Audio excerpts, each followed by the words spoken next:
యేసు రక్తమే జయం. పరిచర్య. Praise the lord. ఆగస్టు 6వ తేదీ 2024. ఈరోజు దేవుని వాక్యము, నీవు ఘనకార్యములను పూనుకొని విజయము నొందుదువుగాక. 1 సమూయేలు 26వ అధ్యాయం 25వ వాక్యము.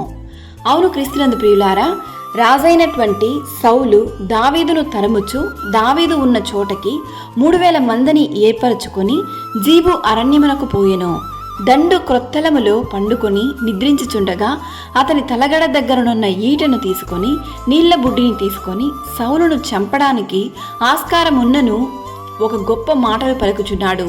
ఆ మాటలే, యెహోవా చేత అభిషేకము నొందిన వానిని నేను చంపను, అలా నేను చెయ్యకుండా యెహోవా నన్ను కాచెను అని. ఈ మాటలు దావీదు సౌలును చూచి చెప్పగా సౌలు చెప్పుచున్న మాటలే ఇవి: నీవు ఆశీర్వాదము పొందుదువుగాక, నీవు ఘనకార్యములను పూనుకొని విజయము నొందుదువుగాక అని. అటు తర్వాత ఇరువురు వారి వారి మార్గమున వెళ్ళిపోయిరే. ఈరోజు ఈ వాక్యం వింటున్న ప్రియ సహోదరి సహోదరులారా, దేవుని చేత అభిషేకము నొందిన దైవ సేవకులను దావీదు గణపరచుట ద్వారా దేవుని ఆశీర్వాదమును విజయమును పొందుకొని ఆ దేశమునకు రాజాయెను.